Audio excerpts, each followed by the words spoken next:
سوائے غربت کے، مہنگائی کے، افراتفری کے، انتشار کے، آپس میں لڑائی جھگڑے کے اور لیگ پولنگ کے، ہم ان کی اس طرح کی دنگا مشتی سے، لوٹ گسوٹ سے، خیانتوں سے، کرپشن سے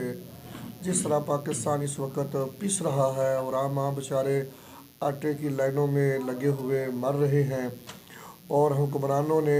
75 سالوں میں، اور خصوصاً یہ دو پارٹیاں جو پچھلے 40 سے 45 سال سے حکومت کر رہی ہیں، ابھی تک ان کو پاکستان میں یہ نہیں پتہ چل سکا کہ ہماری ضرورت کا آٹا کتنا چاہیے، چینی کتنی چاہیے، دیگر اجناس کتنی چاہیے، حتیٰ کہ بجلی کتنی چاہیے، گیسز کتنی چاہیے، بلکہ انہوں نے عوام کو اتنا منہ زور کر دیا ہے کہ آج اداروں کی مخالفت اور بے توقیری جو عوام کی طرف سے ہو رہی ہے، یہ پچھلی ہماری تاریخ میں کبھی نہیں تھی۔ تو اس کربناک حالت میں پاکستان مرکزی مسلم لیگ کوئی نیا منشور لے کر نہیں آ رہی۔ ہم صرف پاکستان کو جس نعرہ کی برکت سے پاکستان بنا تھا، پاکستان کا مطلب کیا، لا الہ الا اللہ محمد رسول اللہ اور دو قومی نظریہ پر یہ وجود میں آیا تھا، تو پاکستان مرکزی مسلم لیگ پاکستان کو وہ ٹوٹا ہوا نعرہ اور کلمہ پاکستان کو دوبارہ دینا چاہ رہی ہے، اور ہم انشاءاللہ تعالی ملک میں جو بھی اس وقت فساد ہے، فتنہ ہے، دہشت گردی ہے، مہنگائی ہے، کرپشن ہے، سب کو انشاءاللہ تعالی ہم مدینہ منورہ کا اصلاحی اور اسلامی معاشرہ بنا کر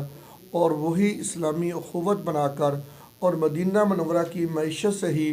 آغاز کر کے پاکستان کی اصلاح کرنا چاہتے ہیں۔ ہم نے نعرہ دیا ہے کہ نظریہ پاکستان ہی بقائے پاکستان ہے، ہماری سیاست خدمت انسانیت ہے، سیاست اخلاق کے ساتھ ہے، ریاست وقار کے ساتھ ہے، اور اسی کے اوپر انشاءاللہ تعالی ہم 8 فروری 2024 کا الیکشن لڑنے جا رہے ہیں، اور ہماری انشاءاللہ تعالی پوری کوشش ہے کہ ہم ہر حلقے میں لوگ اپنے کھڑے کر رہے ہیں، ہر پی پی میں کر رہے ہیں، ہم ہر این اے میں کر رہے ہیں، اور انشاءاللہ تعالی اپنے منشور کا خدمت کا ہم پچھلے کئی سالوں سے آغاز کر چکے ہیں۔ یونین کونسل لیول پر، شمالیاتی بلاک کوڈ لیول پر ہم لوگوں کو واٹر پیکج دے رہے ہیں، ہم لوگوں کو سستی سبزی کے دے رہے ہیں، سستی راشن کے دے رہے ہیں، ہم لوگوں کو الحمدللہ فری میڈیسن کی سہولیات دے رہے ہیں، اور ہم یتیموں کی، بیوہ کی کفالت کا جو نظام و نیٹ ورک ہے الحمدللہ وہ بنا رہے ہیں۔ ضروری نہیں جو ہماری سیاست میں ایک بہت بڑا سمجھ لیجیے کہ ایک دھوکہ ہے کہ ہم الیکشن جیتیں گے اور پھر جو ہے وہ قوم کی خدمت کریں گے، اور ٹکٹ لیتے ہوئے بھی کروڑوں روپے پارٹی فنڈ کے نام سے لیے جائیں گے، اور پھر وہ کروڑوں روپے صرف کر کے الیکشن پر پھر جب وہ جائیں گے تو جو وہ اندھیر نگری مچاتے ہیں، ہم سب دیکھ رہے ہیں کہ کھجل کر دیا عدالتوں کو، اداروں کو، اس طرح کی الزام تراشیوں نے، ایک دوسرے کے ساتھ انتقامی سیاست نے۔ ہم انشاءاللہ تعالی اخلاق کی سیاست، وقار کی ریاست، آپس کا باہمی اکرام اور احترام، ہم آہنگی عوام کی بھی، سیاستدانوں کی بھی، اداروں کی بھی انشاءاللہ تعالی لے کر چل رہے ہیں، اور ہم انشاءاللہ تعالی اس سیاستی ویژن کو کہ ہم اللہ کے فضل و کرم سے پورے پاکستان میں متعارف کروا رہے ہیں، اسی پہ ہمارے امیدوار چل رہے ہیں، اس پہ ہماری ساری کمپین چل رہی ہے، اور انشاءاللہ تعالی 8 فروری 2024 کے الیکشن میں پاکستان مرکزی مسلم لیگ اپنے اس منشور کے مطابق پورے ملک میں انشاءاللہ تعالی کوشش کرے گی کہ ہر حلقے میں ہمارے امیدوار کھڑے ہوں۔ آپ یہ فرمائیں کہ عام یا پارٹیوں کا آپس میں اتحاد ہو رہا ہے، تو آپ کسی جماعت سے سیٹ ایڈجسٹمنٹ کا بھی سوچ رکھتے ہیں؟ دوسرا یہ ہے کہ اگر فری اینڈ فیئر الیکشن نہیں ہوتی تو بڑی ایک جماعت کہہ رہی ہے، تو آپ کا اس میں کیا رد عمل ہے اگر الیکشن آزادانہ نہیں ہوتے؟ جی، ایک پہلی بات جو آپ کی ہے اس میں ہماری یہ گزارش ہے کہ انشاءاللہ تعالی ہم یہ سمجھتے ہیں کہ یہ الیکشن جو ہے، جب بھی کوئی سیاسی پارٹی لڑتی ہے تو ہمیشہ پارٹیوں کے ساتھ اتحاد بھی ہوتے ہیں، پارٹیوں کے ساتھ سیٹ ایڈجسٹمنٹ بھی ہوتی ہے، مگر وہ یقیناً کچھ اصولوں پہ ہوتی ہے،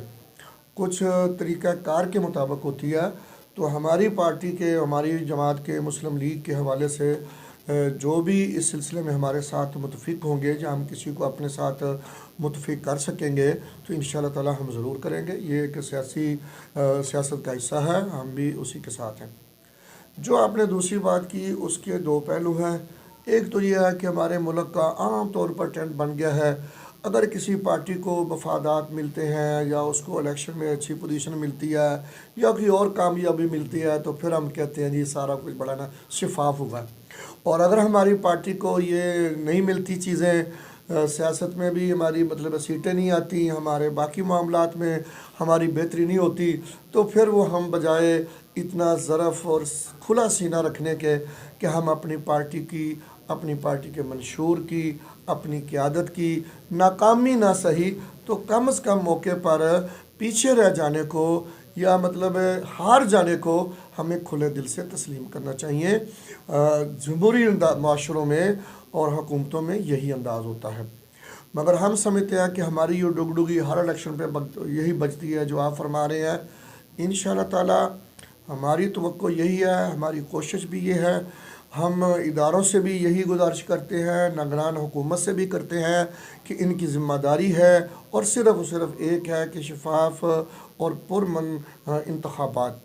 وہ ادارے بھی سپورٹ کریں، حکومت بھی کرے اور سیاسی قیادت بھی اس کو تسلیم کرے، سیاسی کارکنان بھی کریں، اور ایک پرامن اور شفاف ماحول میں عوام کو حق دیا چاہیے جو ان کا بنیادی حق ہے، اور اس کے مطابق انتخابات ہوں اور جو رزلٹ آئیں. ہاں جی، بے شک ہمارے دلوں میں کوئی بھی سوالات ہوں، مگر ہمیں پاکستان کی خاطر، پاکستان کے جو اس وقت کے مسائل ہیں ان کو سامنے رکھ کر ہمیں ایک قوم بننا چاہیے اور ایک قوم کی حیثیت سے اپنے ہونے والے انتخابات کے نتائج کو تسلیم کرنا چاہیے. سر، اگر اللہ تعالیٰ آپ کو کامیابی دیتا ہے تو آپ قصور کی بہتری کے لیے کیا اقدامات کریں گے؟ جی، قصور بھی الحمدللہ پاکستان کے ان شہروں میں ہی ایک شہر ہے جس طرح کے دوسرے شہر ہیں. ہم قصور کے عوام کی جو اس کے منتخب نمائندے اس کی ڈیمانڈ دیں گے کہ قصور میں صحت کے لیے، تعلیم کے لیے، امن عامہ کے لیے، ترقی کے لیے، صنعت و تجارت کے لیے، دیگر امور کے لیے ہاں جی جو بھی ضروریات ہوں گی انشاءاللہ تعالی پاکستان مرکزی مسلم لیگ چونکہ بات ذرا مختصر سی ہو رہی ہے، ایک بڑا وسیع اور جامع منشور لے کر آئی ہے، ہر شعبے میں لے کر آئی ہے. ہم انشاءاللہ تعالی قصور کو بھی اور قصور کے ساتھ پورے ملک کو بھی ان کی ڈیمانڈ اور ضروریات کے مطابق اللہ کے فضل و کرم سے ہم وہاں کام کریں گے. چونکہ ہم ایک بڑا فرق جو ہم پیش کر رہے ہیں وہ یہ ہے کہ انشاءاللہ تعالی ہماری حکومت میں نا زیرو نہیں مائنس کتنے زیرو پہ جا کے کرپشن بند کریں گے، بدعنوانی بند کریں گے، اور جتنے بھی راستے عوام کے بجٹ سے وزارت خزانہ سے نکل کر نچلی سطح پر آتے ہیں، جو بھی چور راستے انشاءاللہ ہم بند کریں گے اور امانت داری کے ساتھ اللہ تعالیٰ کی امانت سمجھتے ہوئے انشاءاللہ تعالیٰ ہم عوام کی ان کی ڈیمانڈ کے مطابق خدمت کریں گے. سر، ضلع قصور کے اندر تقریباً ایم پی کی 9 سیٹیں ہیں اور ایم این اے کی 4 سیٹیں ہیں. آپ اپنے امیدوار کہاں سے کھڑے کریں؟ بتائیں جی منان بھائی. جی، بسم اللہ الرحمن الرحیم. انشاءاللہ العزیز ہم کوشش تو یہی کر رہے ہیں کہ کوئی بھی حلقہ خالی نہ رہے. اس وقت تک الحمدللہ 9 میں سے 6 صوبائی سیٹوں کے ہمارے امیدوار فائنل ہو چکے ہیں اور 3 کے لیے پرپوزل جو ہیں وہ آگے صدر صاحب کو بھیجی جا چکی ہیں. تو انشاءاللہ یہ چند دنوں کے اندر وہ فائنل ہو جائیں گے. اسی طرح قومی حلقے جو ہیں اس کے حوالے سے بھی 2 حلقوں کے جو ہے امیدوار فائنل ہو چکے ہیں اور باقی 2 کے لیے جو ہے وہ پرپوزل وغیرہ آگے گئی ہوئی ہیں. تو ہماری کوشش تو یہی ہے انشاءاللہ ہر حلقے سے ہمارا امیدوار میدان میں اترے گا. اچھا سر، سیاسی طور پہ اگر دیکھا جائے لوگ سوچتے ہیں کہ اگر اسلامی جماعت آگے آئے گی تو یہ کچھ نہیں کر سکے گی، اس حوالے سے آپ کیا کہنا چاہیں گے؟ دیکھیں جی، یہ صرف ہماری بے دین قسم کی اور سیکولر سیاست میں آنے والی شخصیات نے ہم سے ہمارا دین دور کیا اور کچھ سازشیں کر کے عالمی اداروں نے ہم سے ہمارے نظام اور ہمارا دین ہم سے چھینا ہے. ہم سمجھتے ہیں کہ جس طرح ایک مسلمان کی قسمت میں کلمہ ہے تو اس کے مسلمان ہونے کی حیثیت سے اس کی زندگی کے جہاں دیگر امور ہاں جی عبادات کے اور جناب معاملات کے عائلی اور معاشرتی اسلام کے مطابق ہونے چاہیے، تو بالکل اسی طرح ہی مسلمان کے لیے اس کا سیاسی نظام، اس کا عدالتی نظام، اس کا معاشی نظام، ہاں جی، اس کے دیگر جو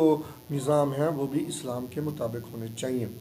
اگر اس میں ابھی تک دینی جماعتوں کو کامیابی نہیں ملی تو اس کے بہت سارے عوامل ہیں اور بہت ساری ہماری اس میں غلطیاں اور کوتاہیاں ہیں۔ انشاءاللہ تعالیٰ وہ ساری صورتحال ہم اچھی طرح سمجھ کے سوچ کے